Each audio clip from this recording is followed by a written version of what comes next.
사랑하는 성도 여러분, 전 세계 및 전국의 지교회 성도 여러분, 지성전 성도 여러분, 전 세계 인터넷을 통해 예배 드리는 모든 성도 여러분, 아동주일학교 어린이 여러분, 시청자 여러분, 예수님께서는 십자가에 못 박혀 죽으신 후 장사된 지 사흘 만에 부활하셔서 제자들에게 나타나셨습니다. 그런데 예수님께서 부활하셨다 해도 제자들은 더 이상 예전처럼 예수님과 늘 함께 생활할 수는 없었습니다. 공생의 기간 동안은 늘 제자들과 함께 계시면서 진리를 가르치시고 천국에 대해 알려주시며 수많은 병자들과 귀신 들린 사람을 고쳐주셨지요. 주님께서 부활하신 후에는 40일 동안 제자들에게 보이시며 믿음과 소망을 심어주셨지만 40일이 지나자 많은 사람들이 보는 앞에서 구름 사이로 승천하셨습니다. 그러면 이제 제자들은 어떻게 해야 할까요? 누구로부터 하나님의 말씀을 들어야 하며 어떻게 천국까지 인도받아 갈 수 있을까요? 병든 자, 귀신 들린 자를 누가 고쳐 주실까요? 예수님께서 더 이상 곁에 계시지 않으니 부활하시기 전보다 어려운 상황이 되었다고 근심하지 않겠습니까? 그런데 요한복음 16장 7절에 보면 예수님께서는 전혀 그렇지 않다고 말씀하십니다. 그러나 내가 너에게 실상을 말하노니 내가 떠나가는 것이 너희에게 유익이라. 즉 우리 주님이 제자들과 함께 하는 것이 아닌 바로 천국으로 올라가시는 것이 너희에게 유익이 된다 말씀하십니다.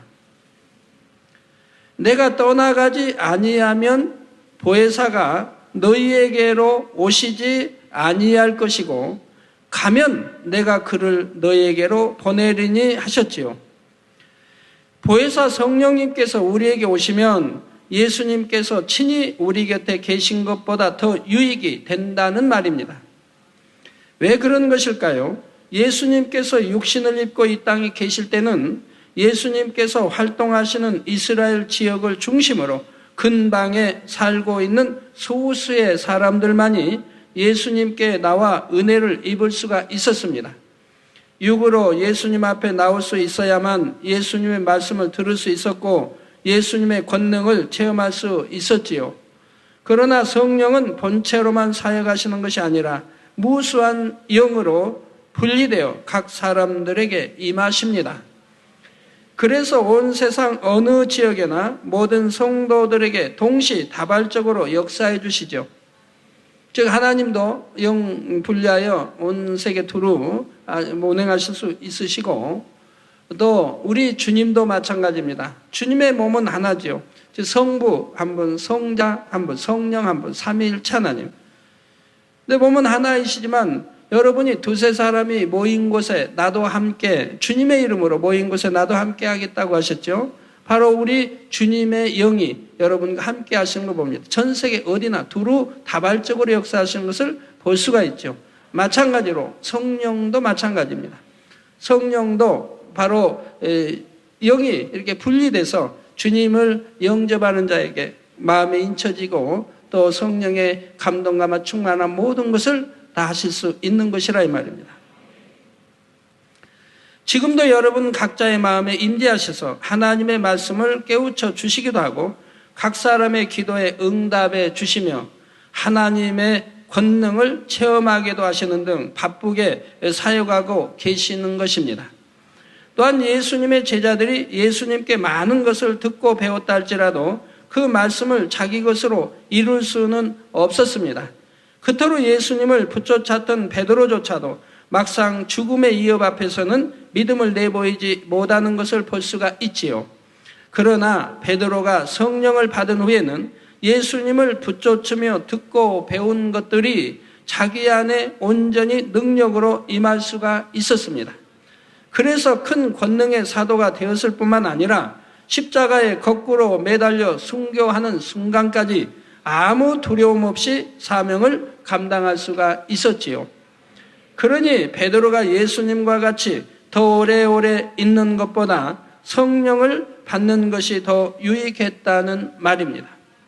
주님으로부터 성령을 약속받은 제자들은 주님께서 승천하신 뒤에도 날마다 마가의 다락방에 모여서 불같이 기도했습니다.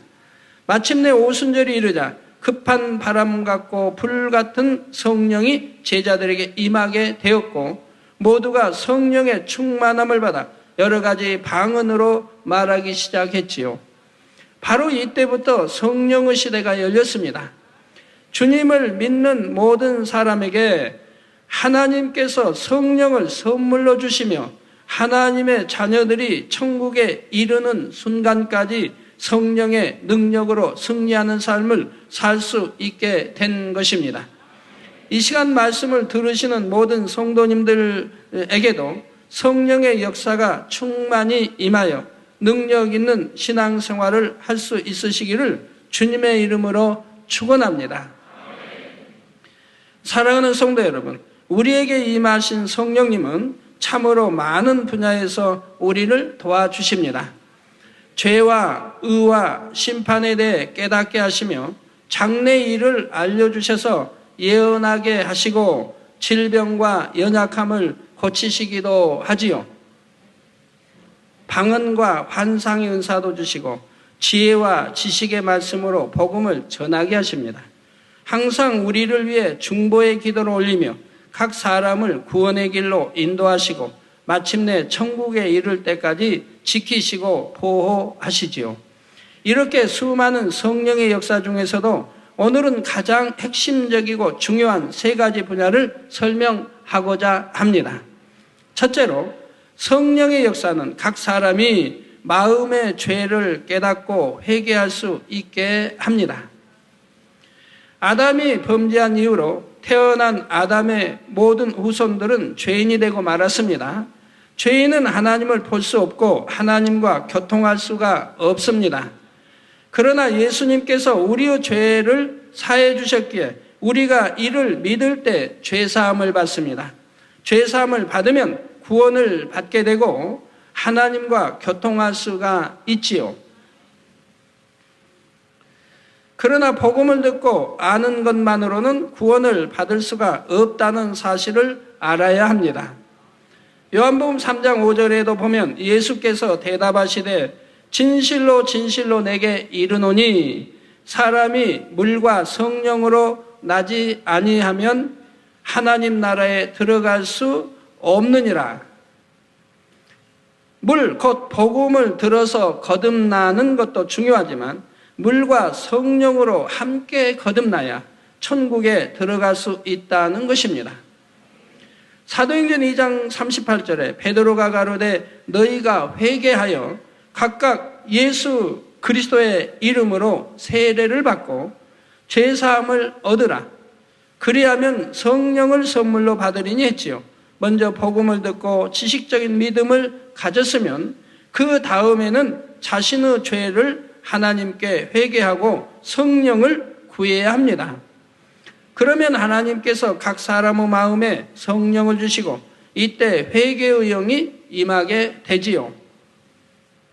내가 참으로 죄인이구나. 내 죄가 이렇게도 더럽고 추한 것이구나 하고 머리로만 아는 것이 아니라 마음속에 철저히 느껴지게 되는 것입니다.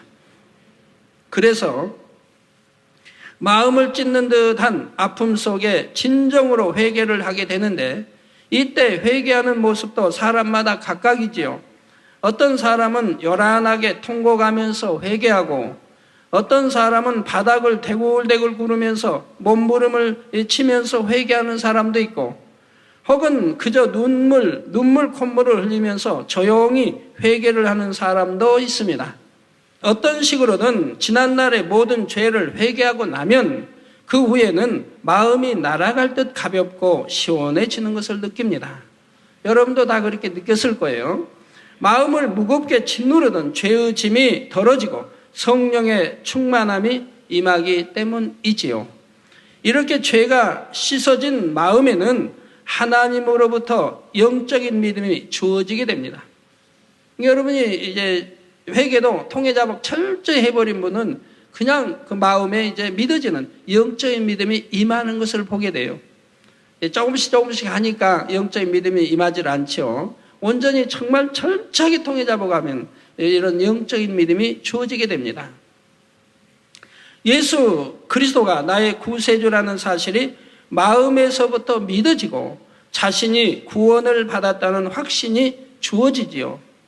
그래서 고린도 전서 12장 3절에 보면 그러므로 내가 너희에게 알게 하노니 하나님의 영으로 말하는 자는 누구든지 예수를 저주할 자라 하지 않고 또 성령으로 아니하고는 누구든지 예수를 주시라 할 수 없느니라 했습니다. 그래서 예수를 우리 구세주다고 하는 그렇게 고백하는 사람들에게는 사람이 함부로 판단 정죄해서는 절대 안 되는 거예요. 더군다나 뭐 이단이다 이런 말이 어떻게 있을 수 있습니까? 성경이 분명히 말씀하지 않습니까? 누구든지 예수를 저주할 자라 하지 않고 즉 하나님의 영으로 말하는 자는 또 성령으로 아니하고는 누구든지 예수를 주시라 할 수가 없다고 분명히 하나님 말씀은 못 받고 있는 거예요.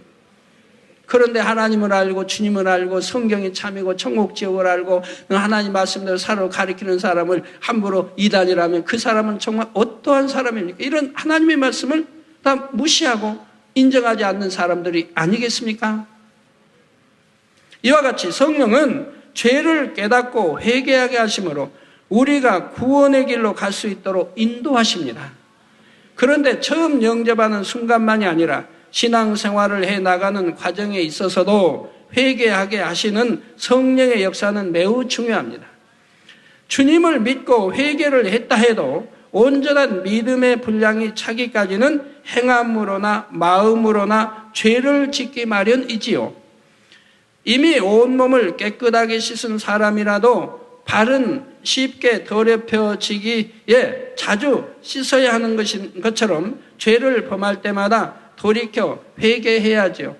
회개하지 않으면 마음이 어디 편합니까? 회개를 하게 되지요.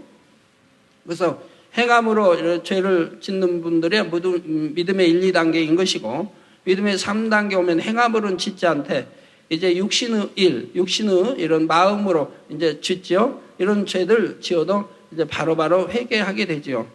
만약 여러분이 죄를 범하고 회개하지 않으면 그 죄가 담이 되어서 하나님과 여러분의 사이를 막고 있게 됩니다. 사람 사이에 높은 담이 가로막혀 있다면 서로 대화하기도 어렵고 뭔가를 주고받을 수도 없겠지요. 그러므로 범죄할 때마다 그 죄의 담을 헐어야 하나님과도 계속해서 교통할 수 있고 기도를 해도 응답을 받을 수 있는 것입니다. 그런데 이렇게 회개하는 것도 범죄한 사람 편에서만 회개한다고 해서 죄의 담이 헐어지는 것이 아닙니다. 진정으로 마음에서 뉘우치고 다시는 그러지 않겠다고 결단할 때 하나님께서 회개의 영을 보내주셔야 비로소 죄의 담이 헐어지게 되지요. 여러분, 이제 죄의 담이라는 것도 이게 좀 분명하게 이해가 돼야 됩니다. 여러분이 육신의 생각 속에서 보는 것, 듣는 것, 말하는 거로 죄를 지을 때는 통해 잡아가 하는 게 아니에요. 그건 통해 잡아가 할 게 없어요. 그냥 여러분이 회개하시면 바로 그냥 하나님과 담이 헐어지는 거예요. 그래서 여러분이 그런 거는 여러분 편에서 바로 회개하면 바로 깨끗해져요. 담이 되질 않아요. 그런데 어느 것이 죄의 담이 돼버리느냐? 바로 육체의 일을 행할 때요. 육체의 일을 행할 때는 바로 죄의 담이 돼버립니다. 육체의 일 중에도 두 가지가 있습니다. 사망에 이르는 육체의 일이 있습니다. 이렇게 현저한 육체의 일, 그래서 성경은 현저한 육체의 일이라고, 사망에 이르는 육체의 일을 행했을 때는 그 죄의 담이 회개한다고 해서 하나님과 담이 헐어지는 게 아닙니다. 즉 정령 회개하면 되는데 회개가 나오질 않아요. 사망에 이르는 죄를 지으면 바로 회개가 나오질 않는다. 하나님이 회개형을 주셔야 돼요. 육체의 일을 행하는 것은 하나님이 회개형을 주셔야 되되 더군다나 사망에 이르는 죄를 지었을 때는 하나님이 회개형을 주셔야 된다 이 말입니다. 그러니까 사망에 이르지 아니하는 육체의 일을 행했을 때는 여러분들이 그냥 회개하고 돌이키면 돼요. 그러면 용서가 돼요. 근데 사망이 이르는 죄만은 회개의 영을 하나님이 주셔야 된다. 아니 주시면은 내 편에서는 회개할 수가 없어요. 말로 입술로만 하나님 잘못해서 용서해 주할 수 있지만 회개의 영이 오지 않으므로 하나님과의 이미 되어버린 담이 헐어지지를 않는다 이 말입니다. 명심해서 꼭 구분해서 여러분들이 아시기 바라요. 가끔가다 저에게 회개형을 이렇게 받을 수 있도록 기도해달라 뭐 이렇게 저렇게 하는데 이런 걸 여러분이 아셔서 분별해서 말씀을 하셔야 돼요. 그리고 입술로 이제 육체의 일은 행하지 않았다고 해도 입술로 범죄한 것 중에서 하나님과 담이 되는 게 있어요. 그것은 바로 성령 회방 모욕허요. 하나님의 함께하는 사람을 판단 정죄. 이런 것은 하나님이 함께한다는 것은 하나님이 함께하시기 때문에 바로 권능이라는 게 나타나는 거예요. 이러한 것을 판단 정죄하면 성령을 회방한 게 돼요. 아나니아 삽비라가 베드로 우리 주님의 제자 앞에 거짓말을 했을 때 성령을 속였다고 말씀하는 게 바로 그런 거라 이 말입니다. 그래서 그런 것은 하나님과 제의담이 크게 되는 거예요. 이러한 것은 내가 말로 회개한다고 해서 헐어지는 게 아니라 이 말입니다. 하나님이 회개형을 주시기 전에는 회개가 되어지지를 않는 겁니다. 그러니까 여러분이 절대로 성령 해방 거역 모독하는 죄는 짓지 말라고 늘 당부하는 것이고 히브리서에 있는 6장 10장에 있는 죄, 현저히 주님은 십자가에 못 박는 죄 또는 짐짓, 죄인 줄 알면서도 계속 지어가는 죄 이라는 것은 짓지 말라고 하는 거예요. 이거는 하나님과 죄의담이 커서 여러분 스스로는 허물 수가 없고 하나님이 회개형을 주시기 전에는 죄의담이 헐어지는 것이 아닙니다. 그렇기 때문에 이제 그런 걸 지은 분들이 바로 암이든 각종 치료받을 수 없는 병들로 임하는 걸 보게 돼요. 뭐 폐렴이든 여러 가지로. 근데 이런 것은 여러분이 기도받아도 낫지 않는 이유가 바로 그거죠. 어떤 분은 초신자인데 기도받아 낫고 사진에 기도만 했는데 해외에서 나요. 왜 그런 사람이 왜 그렇습니까? 그런 분은 지금 진리를 모르는 분들이에요. 모르는 분들인데 이제 전도를 받고 믿음으로 기도를 받기 때문에 바로바로 역사가 되는 거예요. 그런데 진리를 아는 분들이 성령 해방 거역 모독하면 안 되고 알고 이런 거 아는 분들이 그런 죄를 지었을 때는 그 죄는 참으로 크기 때문에 이런 여러분이 나와서 기도받아도 낫지 않는 거예요. 통해 자복에서 하나님이 회개형을 받아서 통해 자복하고 나오면 그건 절대로 한 번의 기도로 아니면 길어봐야 두 번, 세 번의 기도로 깨끗해지는 것을 보게 돼요. 이런 걸 여러분이 잘 분별하시기 바라요. 정확히 늘 단에서 말씀 나오니까 정확하게 양식 삼고 분별하면 조금도 이 재단에서는 부족할 것이 없어요. 하나님 마음과 뜻을 알고 왜 응답이 되고 왜 어느 것은 응답이 안 되고 왜 치료가 되고 어느 것은 치료가 안 되고 어느 것은 초신자인데도 바로 치료가 되고 어느 분은 신앙생활 오래 했는데도 치료가 안 되고 하는 답들이 분명하게 나온다 이 말입니다. 만약 입술로만 회개하고 마음에서 돌이키지 않으므로 같은 죄를 계속 쌓아나가거나 아예 회개하지 않고 계속 죄 가운데 거하며 나중에는 회개하고 싶어도 회개의 영이 임할 수가 없게 됩니다. 즉 짐짓 죄를 지어가기 때문에 그러는 것이죠. 하나님을 심히 서운케 하므로 그에게는 이미 성령의 역사가 끊어져 버린 것이죠. 이것도 여러분이 또 구분해야 할 것은 믿음의 1단계, 2단계와 3단계 이상은 또 다르다 이 말입니다. 믿음의 1단계, 2단계는 아직 어린 아이이기 때문에 온전히 믿음에 선 것이 아니기 때문에 그들이 육체일을 행한다 해도 회개하고 돌이키면 용서가 되고 하지만 믿음의 3단계에 들어온 사람은 이미 믿음의 1, 2단계를 거쳐서 육체일을 끊어버린 사람이에요. 그래서 믿음의 3단계라고 인정받는 거예요. 믿음의 3단계에 들어온 사람들이 바로 믿음의 1단계, 2단계의 죄를 지을 때는 바로 회개형이 쉽게 오지를 않는다 이 말입니다. 육체일을 행했을 때. 그리고 진즉 알면서도 죄를 지어가니까 이제는 점점 성령이 소멸되어 간다 이 말입니다. 결국은 이 믿음까지 끊어져 버리죠. 결국은 회개하지 않고 돌이키지 않으니 믿음까지 끊어져 버리죠. 그럴 때는 이 재단을 떠나게 됩니다. 하나님의 권능이 기사와 표적 권능을 보면서도 또 하나님의 생명의 말씀이 정말 이 말씀을 들으면서도 이 재단을 떠나는 이유는 그리하기 때문에 떠난다 이 말입니다. 믿음도 다 성령이 소멸되니 믿음이 소멸돼 버려요. 그렇기 때문에 이 생명의 재단을 떠나게 된다 이 말입니다. 자, 그래서 하나님을 심히 서운케 함으로 그에게는 이미 성령의 역사가 끊어져 버린 것이죠. 여러분 중에서는 이런 상황에 이르는 일이 결코 없으시기를 바랍니다. 항상 자신을 돌아보아 그때 회개하고 더 나아가 하나님을 닮은 온전한 마음이 되어 더 이상 회개할 것이 없는 차원에까지 신속하게 들어오시기를 바랍니다. 두 번째로 성령의 역사는 하나님의 자녀들에게 악을 뽑아버릴 수 있도록 능력을 힘입게 하는 것입니다. 어머니가 아기를 낳았으면 그것으로 할 일은 다 했다 하는 것이 아니라 이제는 양육하고 가르치는 일이 남아있죠. 여러분 전도에서 등록시켜놓고 이제는 할 일 다 했다 하시면 안 되고 믿음이 1단계, 2단계, 3단계로 들어가기까지 여러분들이 가르쳐 나가셔야 하고 기도해 주셔야 한다 이 말이에요. 바로 양육하고 가르치는 일이 남아있죠. 성령께서도 하나님의 자녀들에게 믿음을 주시고 거듭나게 하신 후에는 점점 더 큰 믿음으로 자랄 수 있게 하십니다.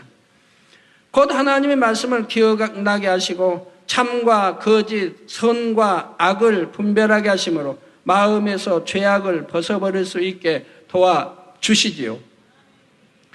요한복음 14장 26절에 보혜사 곧 아버지께서 내 이름으로 보내실 성령, 즉 성령을 누가 보내요? 누가 보내주세요? 바로 하나님, 아버지, 하나님이 보내주신다 이 말입니다. 그래서 보혜사 곧 아버지께서 누구 이름으로? 예수 그리스도 이름으로 보내실 성령, 그가 너희에게 모든 것을 가르치시고, 예수가 우리 구세해 주심을 믿을 때 성령이 오시지 않습니까? 그래서 아버지께서 내 이름으로, 예수 그리스도의 이름으로 보내실 성령, 그가 너희에게 모든 것을 가르치시고 내가 너희에게 말한 모든 것을 생각나게 하시리라. 내가 너희에게 말한 모든 거라면 예수님의 제자들에게 이 하나님 말씀들을 늘 가르쳐 나갔지 않겠습니까? 그러나 성령을 받지 않았기 때문에 깨우치지를 못한다 이 말이에요. 주님이 3일 만에 부활하실 것도 가르쳤지만 그들은 깨닫지를 못한다 이 말이에요. 이제 성령이 오신 다음에야 깨닫게 된다 이 말입니다. 성령께서는 여러분의 마음 안에 계시면서 순간순간 하나님의 말씀을 떠올려 주십니다. 예를 들어 누군가를 미워하려고 할 때 미워하지 말라, 사랑하라 이런 말씀을 기억나게 하시고 하나님의 뜻을 알려주시죠. 여러분이 이제 비진리를 행하려고 할 때, 어떤 악을 행하려고 할 때는 여러분 안에 성령이 바로 여러분들을 깨우쳐 줍니다. 악을 행치 말라고 깨우쳐 주신다 이 말입니다. 악을 버리라고, 혈기를 내지 말라고, 또는 누굴 미워한다고 미워하지 말라, 사랑하라, 원수까지라도 사랑하라 이렇게 깨우쳐 주신다 이 말입니다. 그리고 이렇게 깨우쳐 주시면 이내 성령의 음성을 들으니 즉 하나님의 명이니 바로 순종해서 돌이켜야 된다 이 말입니다. 근데 어느 사람은 깨우쳐 주셔도 돌이키지 않고 여전히 죄를 범한다 이 말입니다. 이런 것이 한 번, 두 번, 세 번 하게 되면 그 다음에는 성령의 음성조차도 듣지 못하게 되죠. 왜? 바로 하나님을 멸시하는 것이 되니까. 성령이 깨우쳐 줘도 그래도 행해 나갑니다. 그러면 하나님을 멸시하는 것이 된다 이 말입니다. 하나님의 말씀을 짓밟는 꼴이 된다 이 말입니다. 하나님을 무시하는 것이 된다 이 말입니다. 그렇기 때문에 이것이 한 번, 두 번, 세 번 거듭되어지게 되면 성령의 음성이 끊어지게 되는 거예요. 또 어떤 사람들은 비진리 또는 어떤 죄를 지으려고 할 때 아예 성령의 음성을 듣지 못하는 분이 있습니다. 믿음이 있다 하는 분이, 그만큼 믿음이 있다 하는 분이 듣지 못하는 경우가 있습니다. 이런 경우는 바로 이렇게 성령의 음성을 무시했기 때문에, 즉 하나님의 이 말씀을 무시했고 또는 짓밟아버렸기 때문에 성령의 음성이 끊어져 버렸기 때문에 내가 직분자를 할지라도, 그만큼 믿음 있는 직분자를 할지라도 이제는 성령의 음성을 듣지 못하게 된다 이 말입니다. 그렇기 때문에 그때부터는 마음 놓고 죄를 짓게 되죠. 마음 놓고 짓는다 이 말입니다. 이게 지금 내가 심판받아 지옥 간다, 사망으로 간다 하는 것조차 떠올려지지 않는다 이 말이에요. 그러니까 마음을 놓고 죄를 짓는 거예요. 성령이 소멸되기 전에는 그래도 성령이 탄식 소리를 듣고, 탄식 소리는 바로 여러분이 공고하죠. 죄를 지으면 공고하고, 그리고 불안하고 편치 않는 마음. 이건 성령이 탄식하기 때문에 그래요. 왜? 그거는 사망의 길이라고 알려주시기 때문에 탄식하시는 소리예요. 이것도 끝까지 무시해버리고 계속 짐짓 죄를 지어가게 되면 이제 성령의 탄식 소리도 듣지 못해요. 바로 성령이 소멸돼 버리니 믿음이 떠나버립니다. 그러니 마음을 놓고 죄를 짓는 것을 보게 된다 이 말입니다. 여러분 가운데는 그런 분이 한 분도 없기 바라요. 그런 분이 이제 어떤 누구하고 걸린다든가 어떤 서운하게 어떻게 뭐 했다든가 자기 유익이 되지 않으면 바로 제단을 떠나는 것을 보게 되죠. 그런데도 사람이 계속 미움을 버리지 않으며 상대를 미워하여 악을 행할 때는 그 마음 속에서 성령이 애통하며 탄식하십니다. 그러면 사람의 마음은 답답함과 공고함을 느끼게 되지요. 반면에 성령의 역사 속에 선을 행하게 되면 성령이 기뻐하심으로 마음의 기쁨과 성령의 충만함이 채워집니다.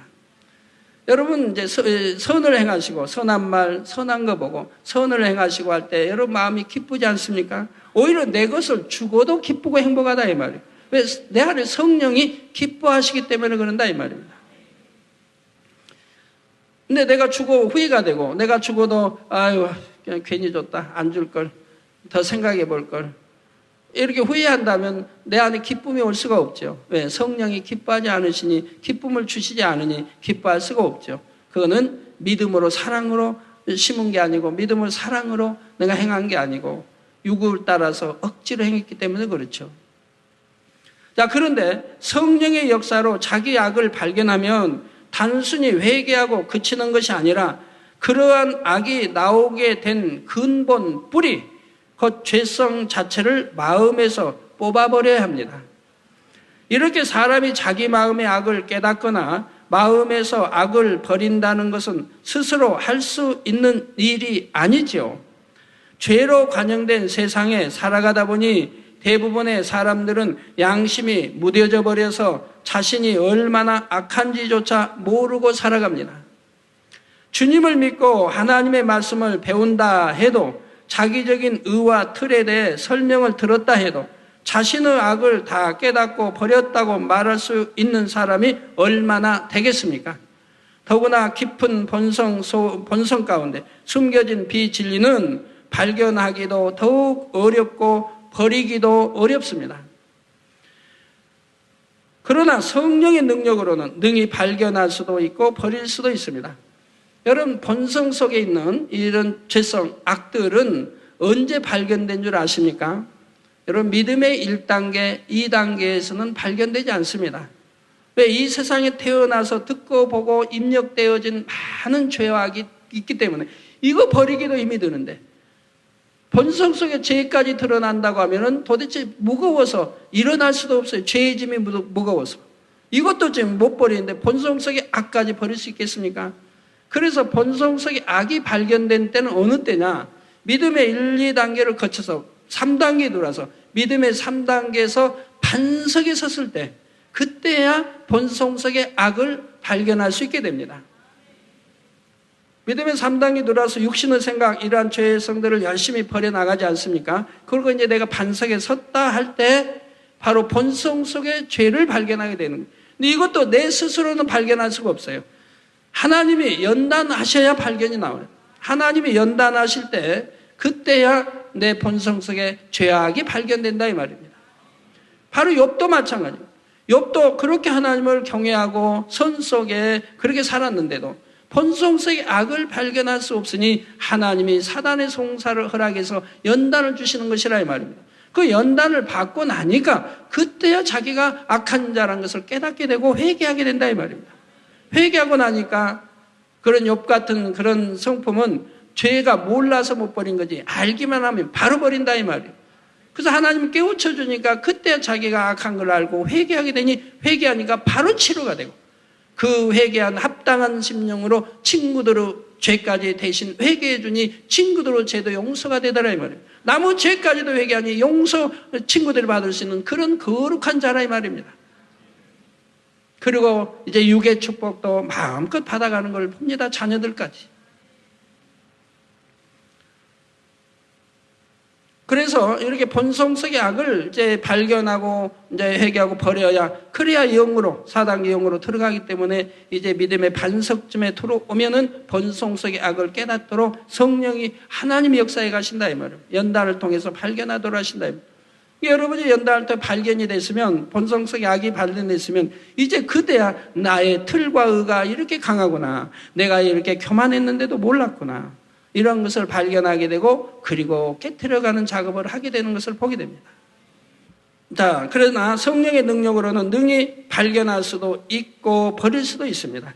다만 자신의 죄악을 발견하여 버리게 하시는 성령의 능력을 힘입기 위해서는 반드시 자신의 노력이 있어야 한다는 사실입니다.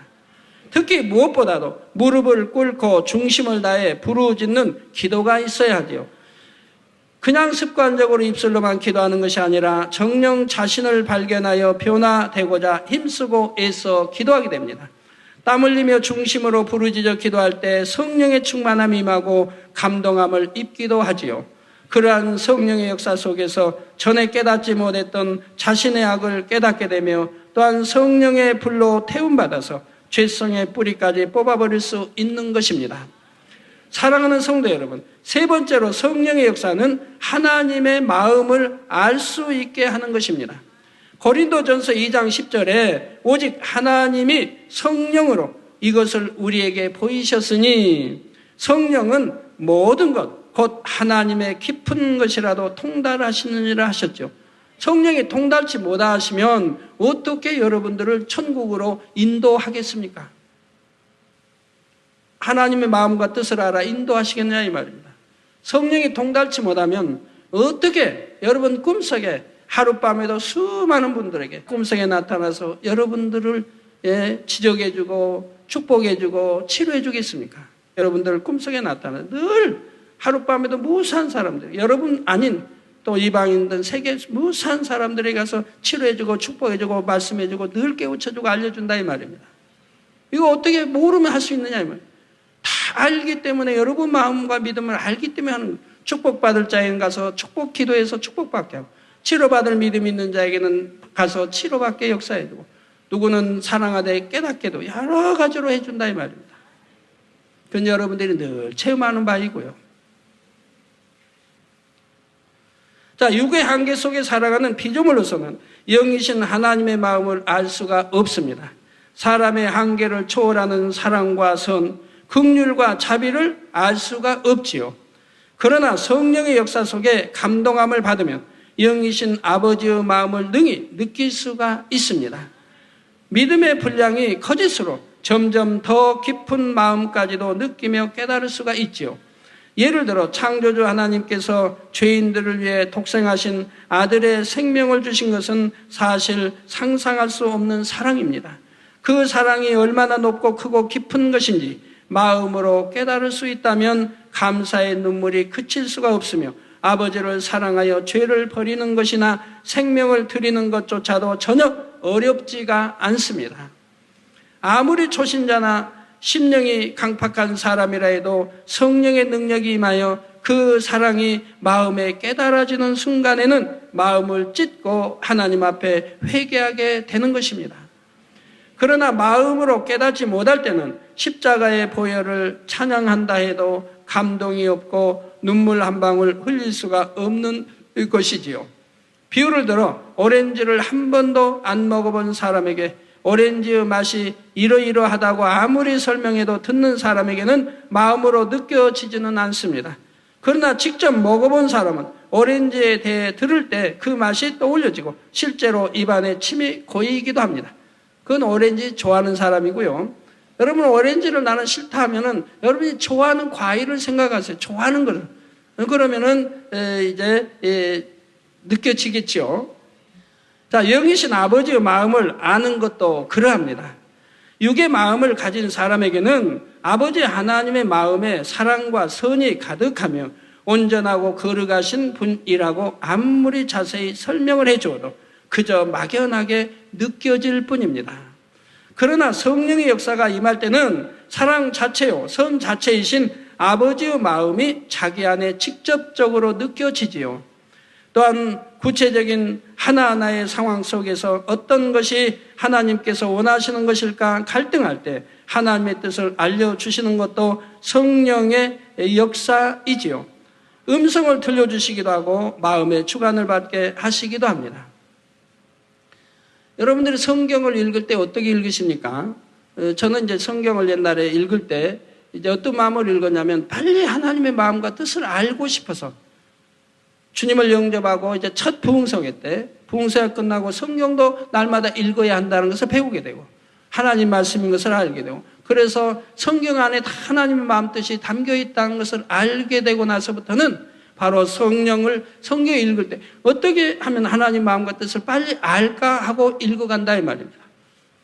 근데 읽을 때는 이제 반드시 기도하고 성령의 이제 주관을 받게 기도하고 읽어가지요. 그러면 읽어가다가 예를 들어서 거짓말하지 말라라고 말씀이 나옵니다. 그러면 거짓말하지 말라라고 읽어만 가는 게 아니에요. 바로 성령의 역사를 받는다 이 말입니다. 성령의 역사. 내 중심이 그런 중심으로 성령에 있기 때문에 바로 성령의 그 주관을 받는다 이 말입니다. 저 거짓말이 뭔가를 주관을 받아요. 누구를 속인다거나 뭐 사기친다거나 그런 것이 없기 때문에 여러분 거짓말하지 마세요. 나 거짓말한 적 없는데 대부분이 그런다 이 말입니다. 저도 그럴 수 있는데 성경을 읽을 때 거짓말하지 말라면 이게 성령의 조명을 받는다. 지금 거짓말하지 말라고 하는 것이 무엇이며 내게도 이러한 것이 있지 않나라고 조명을 받게 돼요. 그러다 보면 쫙 떠오르는 게 있어요. 거짓말하는 게 떠오르는 게 있다 이 말이에요. 자, 여러분, 예를 들어서 성경 읽으면서 내가 깨우치지 못하고 떠올려지지 않으면 참 그렇지 않습니까? 성령의 조명을 받지 못하면. 근데 예를 들어 거짓말하지 말라 그러면은 바로 예를 들어 여러분들이 거짓말 여러분 하고 있습니까? 안 하고 있습니까? 예사로 하지요. 그런데 깨우치지를 못해요. 만약에 이제 이게 뭐 과일을 맛있는 걸 넣고 먹는다고 해요. 반찬을 맛있는 거 넣고 먹는다고 해봐요. 근데 제가 옛날에는 김이 참 먹고 싶었는데 하나님 영접하기 전에는 돈이 없어 못 사 먹고 그 당시 일본으로 다 수출한 때고 비싸고. 그런데 이제 상이 왔어요. 잔치든 뭐 손님이 와서 상이한테 김이 딱 나와요. 김이 나오면 저거 먹고 싶다. 근데 아버지 손님이고 뭐 하니까 먹을 수는 없고. 그럼 이제 다 끝나면은 다 이제 끝나고 상이 나오면 좀 먹을 수가 있죠.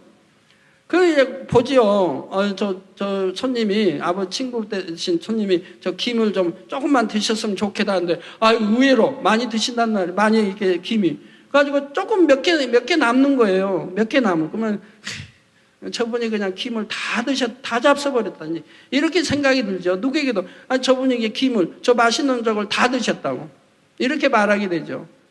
그런데 사실은 다 들었나요? 몇 개 남겼죠.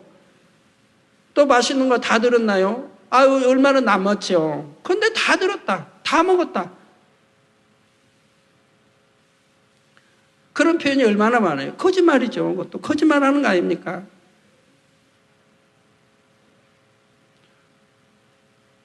여러분 자녀들에게 책망할 때 보면 야 너는 이렇게 공부를 못하냐 맨 꼴등만 하냐. 그러면 진짜 맨 꼴등입니까? 진짜 60명이면 60등입니까? 50등 해도 꼴등, 40등 해도 꼴등. 말 듣죠? 거짓말을 예사로 하는 거예요. 그리고 습관이 되고 내가 거짓말 하는지도 모른다 이 말이에요. 이걸 성경을 읽을 때 바로 성령이 깨우쳐준다 이 말이에요. 이런 것까지도 거짓말이라는 걸 알아서 그런 걸 다 회개하게 하신다 이 말이에요. 버리게 하신다 이 말이에요.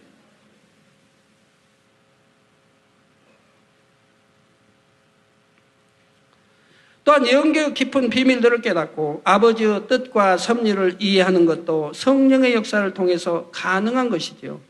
이렇게 여러분이 성령의 역사 속에서 아버지의 마음을 깨달아야 아버지의 마음을 닮을 수가 있습니다. 여러분의 마음을 온전히 진리로 채워서 영으로 온정으로 들어갈 수 있는 것이지요. 그러므로 여러분은 항상 성령의 역사 속에 아버지의 마음을 더 밝히 알고 깨우칠 수 있도록 사모함으로 기도해 나가야 하는 것입니다. 결론을 말씀드립니다. 사랑하는 성도 여러분, 오늘은 여러 가지 성령의 역사 중에서도 중요한 3가지 분야를 증거했습니다. 첫째로 성령은 마음의 죄를 깨닫고 회개하게 하시며 둘째로 악을 버릴 수 있는 능력을 힘입게 하십니다. 이게 성령에 여러분들이 의존해야 돼요. 그래야 악을 버릴 수가 있고, 여러분 스스로 버릴 수 있다면 좋겠는데 스스로 버리기는 쉽지를 않다 이 말이에요. 셋째로는 하나님의 마음을 알 수 있게 하시죠. 그런데 이러한 성령의 역사는 무조건 모든 사람에게 주어지는 것이 아니라 여러분이 사모하며 기도하고 구해야 합니다. 또한 성령의 역사에 거역하지 않고 순종할 때라야 점점 더 밝히 더 깊이 역사받을 수가 있지요. 그렇지 않고 성령의 음성을 외면해 나가면 성령이 근심하고 탄식하며 그 역사하심도 점점 사라져 갑니다. 그럴수록 어둠의 마음을 빼앗겨가고 세상에 깊이 빠져들게 되는데, 그러다가 마침내 성령이 소멸되어 버리면 구원과도 상관없는 사람이 되어버리죠. 자, 회개할 수도 없고 악을 깨우칠 수도 없으며 아버지의 마음이 느껴지지도 않는 것입니다. 즉 성령이 소멸됐기 때문에. 이 얼마나 비참한 일입니까? 그래서 에베소서 4장 30절에도 하나님의 성령을 근심하게 하지 말라. 그 안에서 너희가 구속의 날까지 인치심을 받았느니라 당부하고 계십니다. 즉 성령을 근심하게 하지 말라. 즉 비진리 가운데 살지 말라. 하나님 말씀 속에 불순종하지 말라. 그럼 성령이 근심하신다. 그럼 구원과 문제가 된다 이 말. 그렇기 때문에 하나님의 성령을 근심하게 하지 말라. 그 안에서 너희가 구속의 날까지, 즉 우리 주님이 우리를 데리러 오실 때까지, 천국에 갈 때까지, 구속의 날까지 인침을 받았다 이 말입니다. 그래서 성령을 근심케 하지 말고 성령을 기쁘시게 해드리는 이런 신앙생활이 되어야 하는 거죠. 만약 여러분이 나름대로 신앙생활을 하는데도 마음에 기쁨과 감사가 별로 없는 것 같고 뭔지 모르게 마음에 답답하고 공고하다면 반드시 자신의 신앙을 점검해 보아야 합니다. 여러분이 하나님 말씀 속에 순종하고 말씀 속에 살아가는 사람들은 누구나 기쁘고 행복해요. 감사하게 되고요. 성령은 우리에게 평안을 주시고 평강을 주세요. 그러니까 기쁘고 행복한 거예요. 그런데 여러분이 혹시 나는 말씀 속에 산다고 살고 그리고 열심히 신방도 이렇게 충성도 한다고 하는데 나는 별로 이 기쁨이 없어요 하신 분이 있다든가 혹여 공감이 있다고 하신 분이 있다면 여러분이 되돌아보시면 돼요. 묵상하시면서 깊이 자기를 성찰해 보시면 돼요.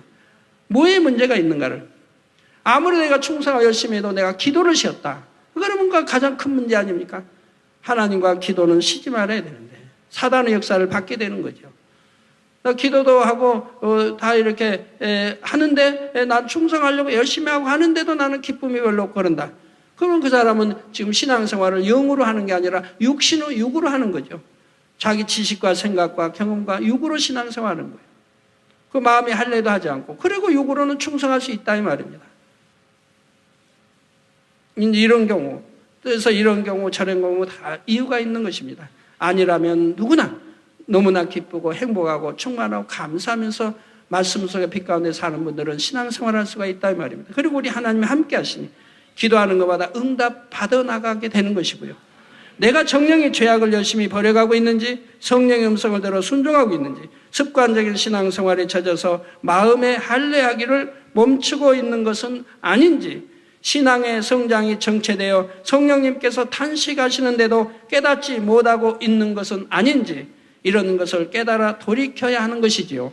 그래서 처음 성령을 받았을 때보다 그 마음의 충만함이 식어지는 것이 아니라 점점 더 충만한 신앙생활을 해 나가시기 바랍니다.